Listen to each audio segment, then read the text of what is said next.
Yo, what is going on, guys? J.Yumeko here, and today we're back with some more Katawa Shoujo. And I believe this is my, maybe, sixth or seventh recording session in a single day. I don't know why, but just today I woke up and I decided, you know what? Let's just get through this game. I've taken a couple of breaks in between, don't get me wrong, but even then, I just think in my head, like, I want to know what happens. Let's not drag this out any longer. Guess who's coming? Never mind. So we're actually on our way to visit her parents. Well, her parent, because as we know, her father is dead. I don't think I like riding on buses. Actually, I think I'm pretty comfortable saying that as a fact. They sway a lot, they smell funny, and you can feel every bump in the road. I'm really not looking forward to this. Plus, Emmy's legs keep making a clanky noise that draws the attention of everyone else on the bus. She's in shorts again, and she's got long socks drawn up both her prosthetics so that they don't look so obviously false again. But that doesn't stop the odd look or two every time her legs bump together with an audible clunk. I shift nervously in my seat, and Emmy raises an eyebrow questioningly. She doesn't seem to mind the stares, either that or she doesn't even notice that people are staring. I'm sure she's gotten her fill of odd looks before. After a certain amount of time, I doubt she'd notice anymore. Not that she'd ever told me if I asked. Another fact is, I'm just not comfortable about the bus. I can't seem to come to terms with the fact that Emmy appears to be trying to bring me closer, while at the same time pushing me away. The nurse said she trusts me, even if it doesn't look like it. But I'm not sure I can trust the nurse. He's protective of Emmy, just like I'm protective of Emmy. And I'd like to be able to say something to make her look good if someone asks me about her. So, he might just be doing that. Still, there was something about the way he seemed genuinely surprised that Emmy invited me along. Maybe last night's talk helped more than I think, but I'm still worried. Meeting the parents is a big deal, right? Not that I haven't already met Emmy's mother, but that was just as an acquaintance. Now it's going to be as Emmy's boyfriend, with everything that implies. I can feel my heart pounding in my chest, an echo of that snow-covered afternoon that feels like it was so long ago that it might as well just be another life entirely. Except then, I didn't know what was going on. I also didn't have medication to help prevent this from spiraling out of control. I've come a long way in terms of my physical health, and for the second time today, I feel like I'll be able to live normally now, or at least as normally as possible. Now, if only I could manage my relationship as well as I've managed my heart, I'd be in great shape. Well, we're here. Emmy grabs my hand as soon as we've stepped off the bus. She starts heading down the street almost immediately. Come on, we've got a couple blocks until my place. What? Oh, okay. I follow Emmy down the street, watching her confidence stride. She's setting kind of a quick pace for just a walk. I guess she's anxious to get there. So, does your mom do this sort of thing often? Nah, not too frequently. Mom's never much for playing hostess. Oh yeah? Yeah, my dad was always the one pushing her to have people over. This sudden and unprompted reference to her father catches me off guard, and from the look on Emmy's face, I'm not sure she meant to mention him. I think I've only ever heard her talk about him once. All I remember is that Emmy's mom told me that he wasn't around anymore. Oh, your mom prefers solitude? Emmy laughs, either from relief that I didn't ask about her father, or from finding my statement actually funny. Not at all. She's why I'm such an outgoing person, you know? She just prefers to be a guest rather than a hostess. It's less stressful that way, or so she says. Clearly she's never had to meet her girlfriend's mother for dinner. Emmy giggles again and speaks in a teasing tone. Nervous, Isao? You shouldn't be, you know. It's not that big a deal. Just dinner at my house, that's all. Yeah, but have you ever brought a boyfriend home before? I confess that part of me dreads hearing the answer to this. I know very little about Emmy's past relationships.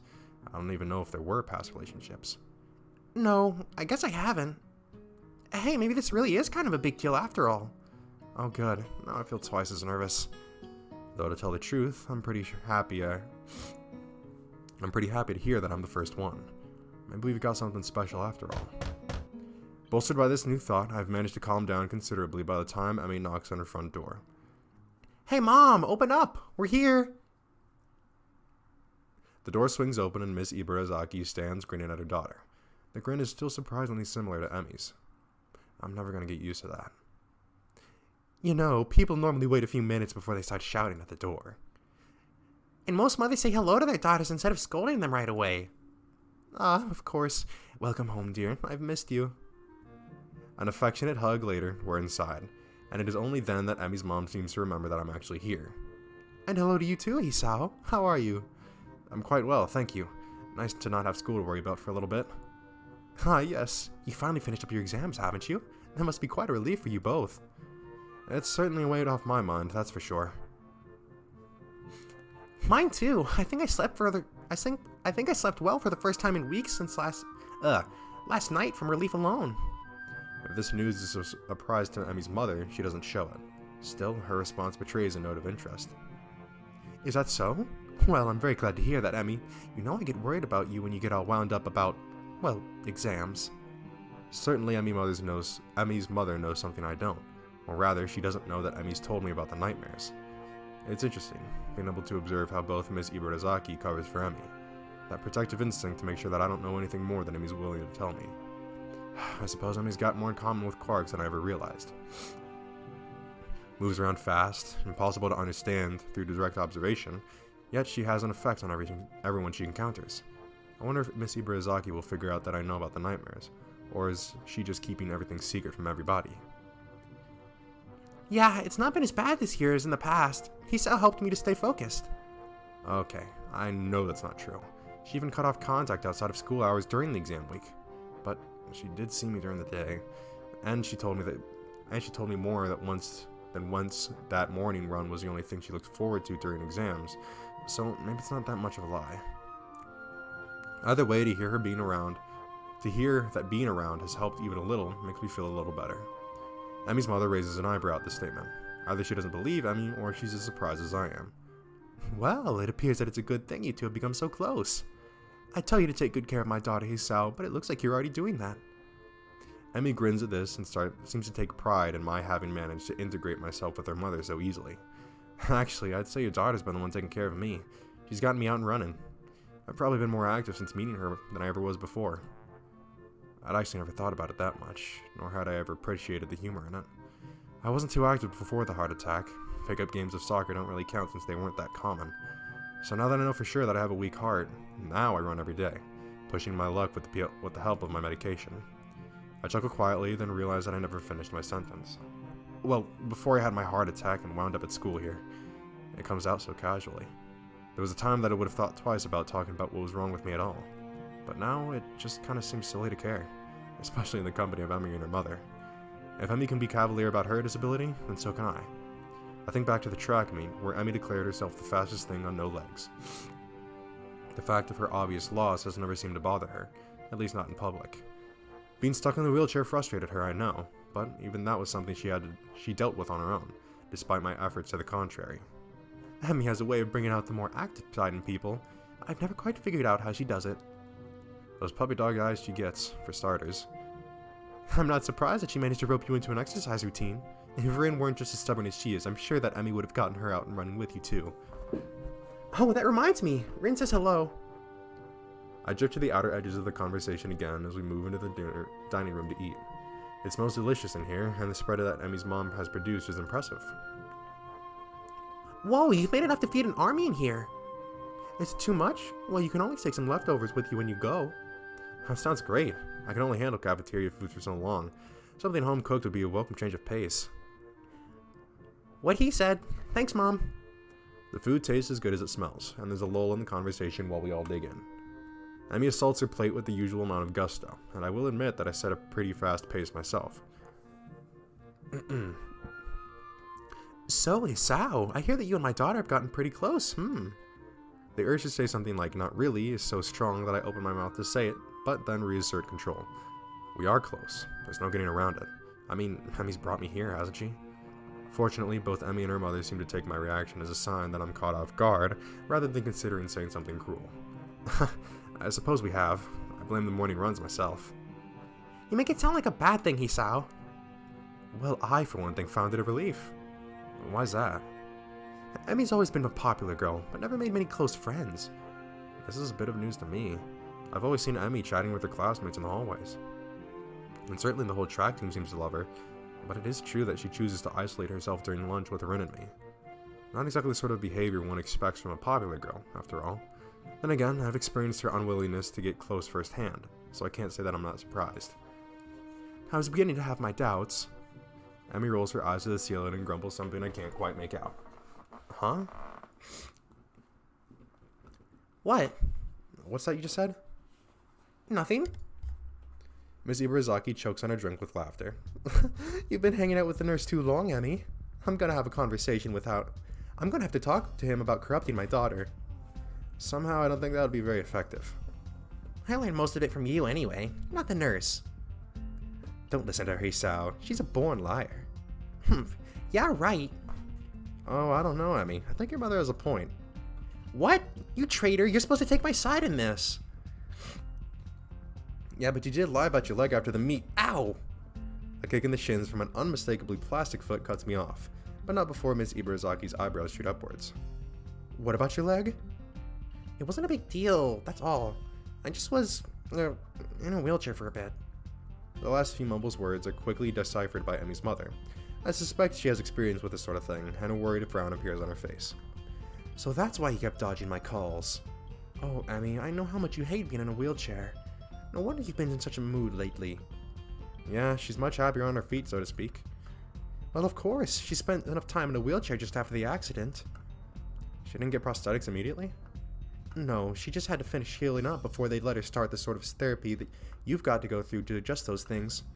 Especially since she wanted to run on them. I had no idea. Yeah, it sucked. Oh, did you see Rin's mural at the festival?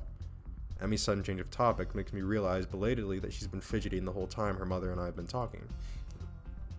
I should have figured on her being a little skittish when it comes to talking about the accident, even around her mother. No, I didn't make it out to the festival, remember? Although I caught a glimpse of it at your track meet. It seemed pretty weird to me. Oh, I think it's more or less what she was going for. She talked a lot about it being dreamlike, or trying to make it dreamlike. Rin's art is one of those things I don't think I'll ever understand. That's not surprising. I don't think Rin expects to be understood. She told me once that art allows people to understand stuff they wouldn't understand otherwise, but all the same, she doesn't think it actually works that way. I'm surprised that Emmy's talked about this with Rin extensively enough to actually have Rin's opinion, such as it is.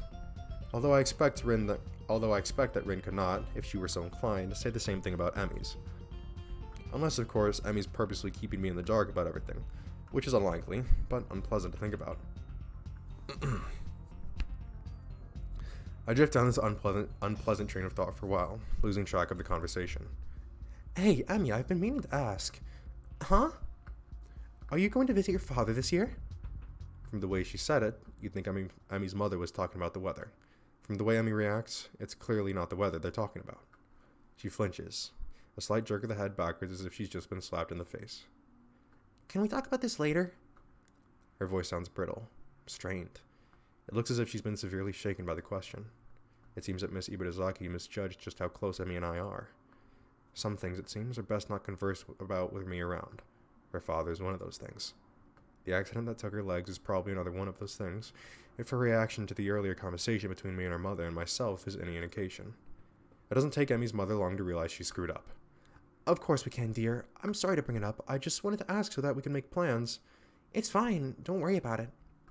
Emmy fidgets nervously, as if embarrassed by her own reaction. I confess that her reaction is confusing. She only just mentioned her father to me earlier today, less than a few hours ago even. Why does a simple question about when she'll visit her father cause such a strong reaction? Unless whatever serenity she claimed to have reached by means of our talk the previous evening has suddenly evaporated. Or it didn't help as much as she thought, or claimed. I'll, be right back. Gotta visit the little girl's room. Emmy gets up suddenly and leaves the table, leaving me and Miss Ibarazaki alone. I'm a little conflicted. Should I go after her or stay here? It's obvious that Emmy's departure was not based on the call of nature. Something's bothering her, and I have to know what it is. How do I go about it? Okay. We're gonna save there. Okay, so let's see here. What should we go for? I feel like she'd be mad at me. Like, here's the thing, right? Part of me thinks that she'd be mad at me if I tried to get information out of her mom. And part of me tells me that, I wouldn't get any information out of her mom anyways. But then going after her, I feel like you kind of need to get her some space. But at the same time, I feel like I should probably be there for her, you know? Even if it is unwelcome, I feel like it's the act that matters. So let's go after her. The only way to find out is to go to the source. And the source is currently pretending that she has to use the toilet. I excuse myself politely from the table and head that way, only to catch sight of Emmy not in the bathroom, but in the kitchen just next to the living room. Emmy's left the door open, and as I approach, I can see that she's holding onto the table in an attempt to compose herself, an effort that fails as soon as I open my mouth. Doesn't look like nature's call was that urgent. Emmy jumps and glares at me. What are you doing here? I didn't come here to be with other people. I just wanted to help you. You looked pretty rattled. I said it was nothing, didn't I? And besides, I thought we'd established that you can't help me. No, we've established that you're stubborn. Look who's talking. The guy who followed me. This is different. I want to help you with whatever this is. Funny, because I just want you to leave me alone. But why? Why can't you just trust me? We've already been over this, Hisao. I've got to deal with this stuff on my own.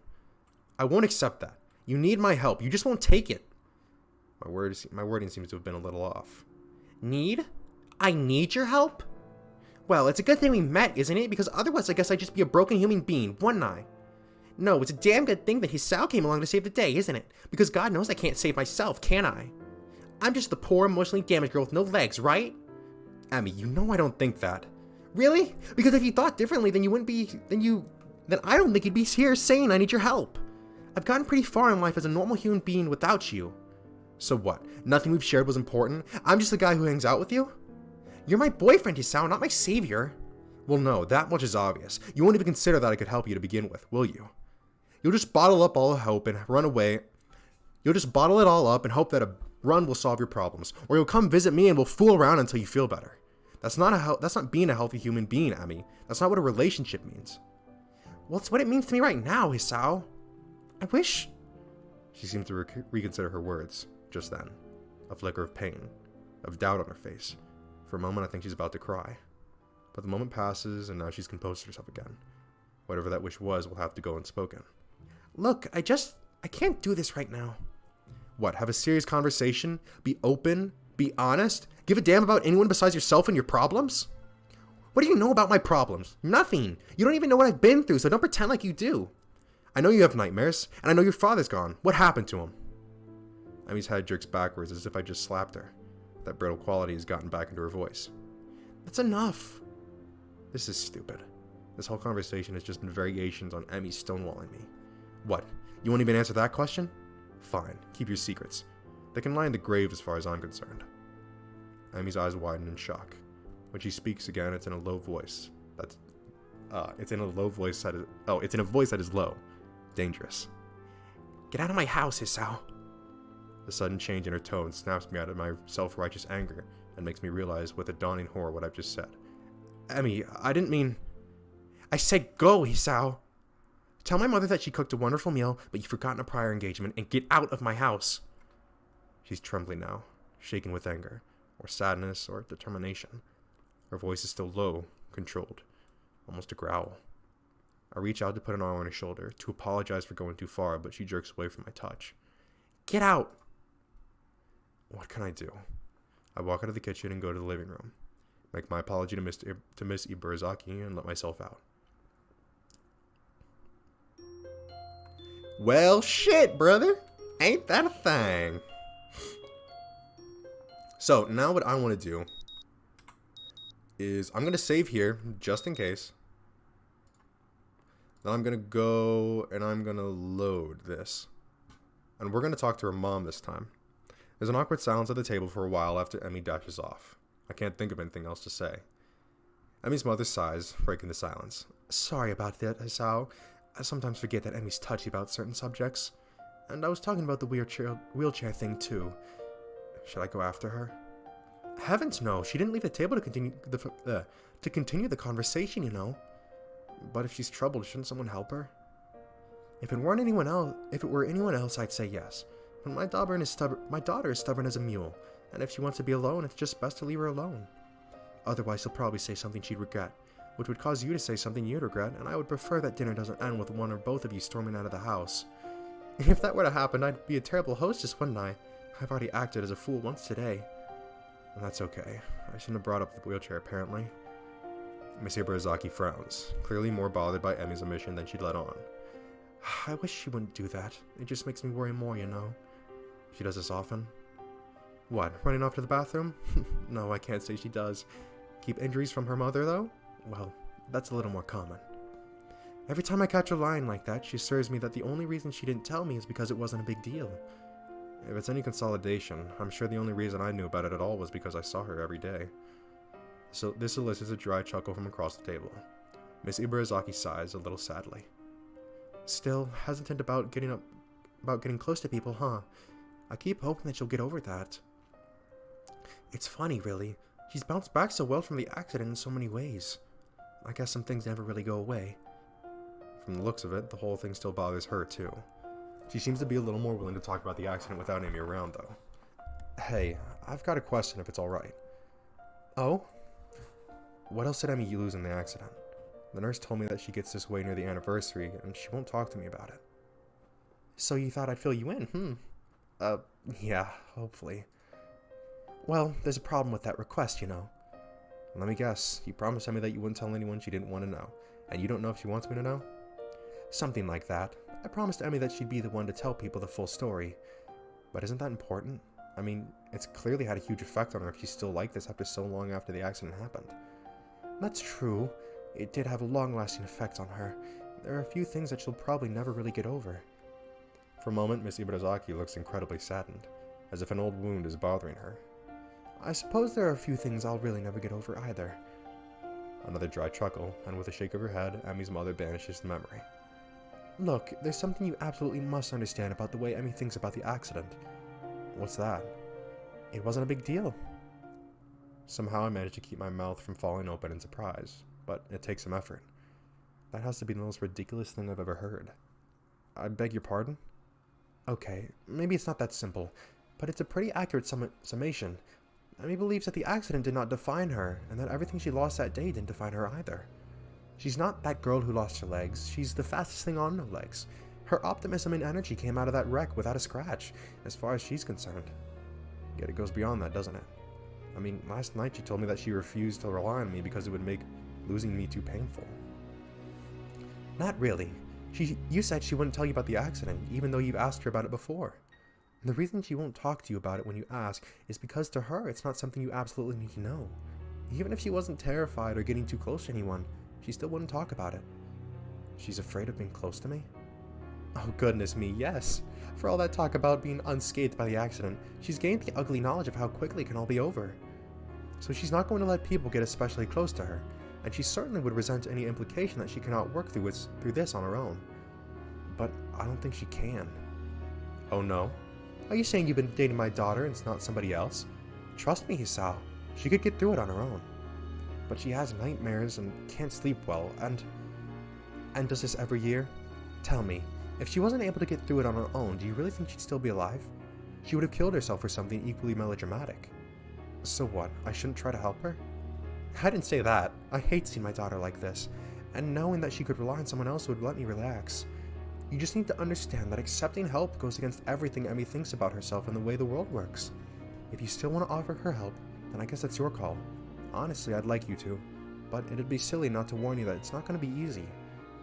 You just need to be patient with her. She's already closer to you than anyone else she's ever met at Yamaku. Well, it sure doesn't feel like we're very close. Good, that makes this part easier. Emmy's voice nearly gives me a heart attack. Whoa, didn't hear you come back, Emmy. How convenient. Wait, were you eavesdropping? Nope, just happened to come back at the right moment, I guess. Emmy, Hisao was just... Emmy holds up a finger, cutting her mother off.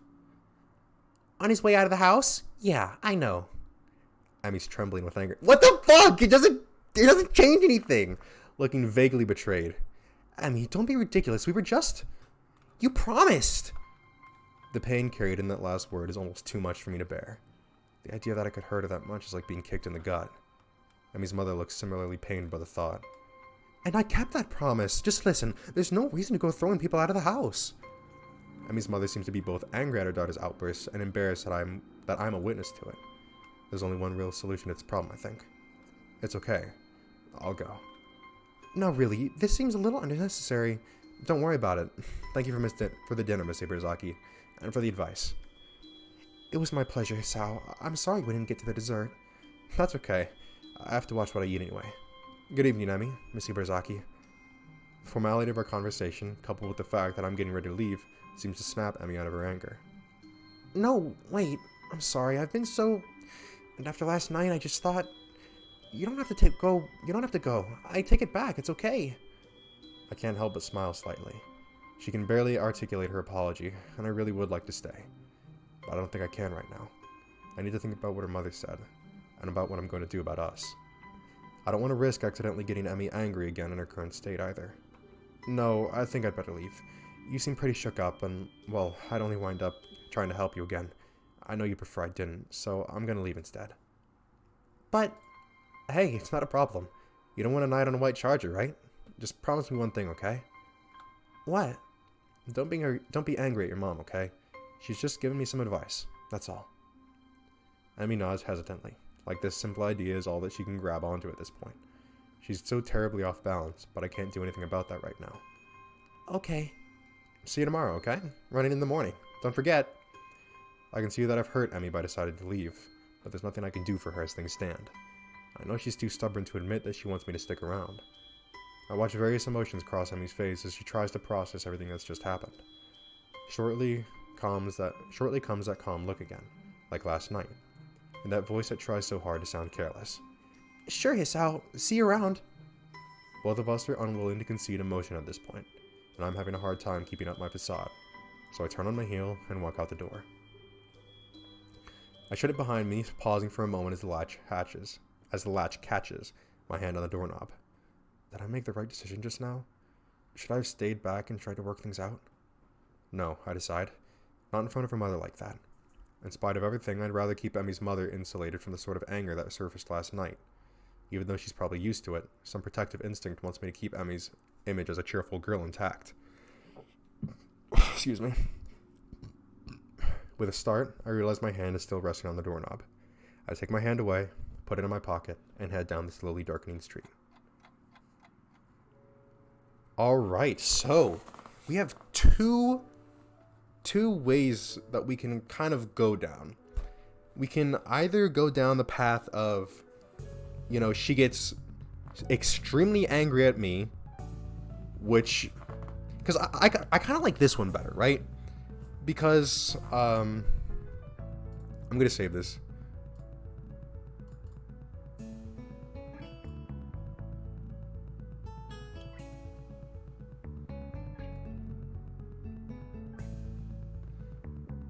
So I think that, what was I going to say? I lost my train of thought. I think that this one's better because the last one just kind of ended up with us both being angry at each other, essentially. She got angry at me, I got angry at her, we both said things that we really didn't want to say to each other, and we left angry and all that. But at the very least with this one, there was a diffusal of the situation. You know, it's like, sure, she got mad at me and her mother, but it was sort of like, you know, she regretted telling me to leave, and I at least hope that I managed to not make her angry at her mother. So I think I'm going to go ahead and play through with this route instead. I let out a long breath. The wait until tomorrow morning comes isn't going to be easy. In any case, I have to think on what to say to Emmy. I must apologize, and I must get through to her somehow. On that account, something has been on my mind for most of the way back to my room. The letter of apology from Iwanako. I was so concerned about my new life when I received it that I didn't even bother to actually read it. Now that I found myself in a similar position, my curiosity got rekindled. What does she want to let me know so badly? If nothing else, reading her thoughts might help me frame mine. I remember tossing it away. Damn, where did I throw that thing? I checked under my desk. That turns up nothing, so I look harder. So I look for hard to reach, more unlikely locations. Well, now I know where the last sock went at least. Still, no letter though. That's when I'm trying to sweep my arm under the nightstand that I feel something crinkly jammed in between it and the wall. Grunting a little with the effort, I reach for my prize and soon manage to bring it out into the light. Bingo. I sit at my desk and spread the crumpled paper open. A flick turns on the table light. Skipping past the empty pleasantries, I look for the point where I stopped reading. Here it is. There are other things I want to say, because I'm writing to you because I felt that there were things I should have said after the incident back in winter. I really regret that I wasn't able to say them in person, and I have no excuse for it. The truth is, the times when I visited you at the hospital made me worried about you. I'm not talking about your health. You seem to become distant, and more distant and disheartened. It was natural after something like that happened, I'm sure, but somehow I got the feeling that you had given up on something back then. Happiness, maybe? Giving up on happiness. This sounds unpleasantly familiar. I wanted to somehow express my feelings, but the right words didn't come to me. I couldn't say anything to comfort you. I am really sorry for not being able to support you when it mattered the most, even though I like you so much. At least now, finally, I can be more honest. If I could go back to those quiet days in February and March, I'd tell you not to give up on yourself. That's what I would say. Maybe you wouldn't have drifted so far away if I had just said something. I hope you've managed to get back on your own feet. I hope you managed to get back on your own feet. On your own feet on your own. Not that the distance between us is also physical. It also feels more final somehow. I wonder if we'll meet again. Perhaps it's for the best if we don't? Still, if you would like to correspond with me, by all means write me back. I'd very much like to hear about your new school and how you're doing. I wish you all the best. Sincerely, J.Yumeko. After finishing the letter, I smoothed it out carefully and set it aside on my desk. Thank you, J.Yumeko. I wanted to answer yes to your question on that snowy winter day, but I never got to. By the time we met again, it was too late. Or so I thought. What would have happened if I behaved differently back in that dismally sterile hospital room? I'm sorry. There's no point in pondering now, but there's no point in trying to forget either. I am who I am because of all that happened to me, and all I look forward to experience. I am who I am because of all that happened to me, and all I look forward to experience. Present, future, and past. And the past may have just taught me an important lesson now.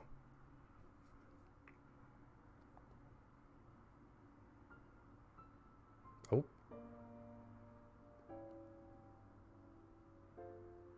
Act 4. Oh, so we got into Act 4 on that route. So the other one just led to like another day essentially, but this one like wrapped it up real quick. All right, well, I think we're gonna end this episode off here. We're gonna do a little save. So a lot has happened in this episode. We are finally starting to get. I feel like we're getting more to the point where we're really going to make a breakthrough with Emmy, you know? Because this whole time, you know, she's basically been using sex as a way to avoid topics that she doesn't want to talk about in the moment. But this is definitely going to be a big breaking point very soon. I just feel it. But that's going to be it for this time. I hope you guys enjoyed this episode. I certainly did. I'm very much enjoying this playthrough. And remember, this is only one of the girls' routes. We have plenty of other girls. What we have: Shizune, Misha, Lily, Hanako, Rin. I'm not sure if Yuko's a path you can go down or not. But as for those other 5, we still have all their paths to go down, and we're only going down Emmy's, one of those. So we've got a lot of stuff to explore here. But once again, thank you guys so much for watching. If you enjoyed the video, that'd be awesome if you could leave a thumbs up on it. And if you like this series or any of the other series or videos on my channel, then I recommend hitting the subscribe button and turning on post notifications so you can be notified whenever I upload a new one of those videos. And that's going to be it for this time. See you guys in the next video.